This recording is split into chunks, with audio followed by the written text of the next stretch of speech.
সুকান্ত আচার্য। বলো তো দেখি, পতাকার মধ্যে কয়টি রং আছে?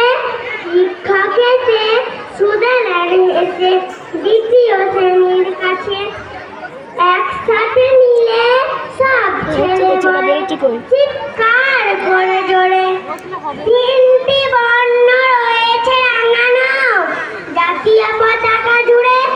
শ্রেণীর পেছনে বেঞ্চের কোণে শিশু ছেলেরা বসে, পতাকার মাঝে 5 রং আছে, বলল সে মৃদু হাসে। কথাটা শুনে বাকি শিশু গুনে হেসে খায় লুটাপুটি। শিক্ষক রেগে বললেন, হেগে বুঝাও কি করে পাঁচটি? মাথা নিচু করে ভয়ার্ত স্বরে সরল শিশুটি বলে, ওপরে গেরুয়া, মাঝখানে সাদা, সবুজ আছে তার তলে, আর আছে আঁকা গোলাকার চাকা, নীল রং আছে এতে। শিক্ষক বলে, এটিকে ধরলে তবু হচ্ছে 4টি। অবোধ শিশুটি বলল তখন, রং আছে আর এক, লাল লাল ছোপ দাগ দেখা যায় ওই পতাকার মাঝে।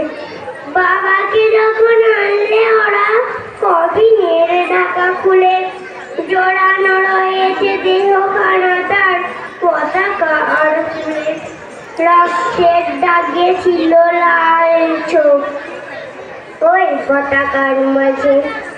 এই নিয়ে মোট হলো 5টি। এবার তো ঠিক আছে? সরল শিশুটির জবাবখানি কাঁপিয়ে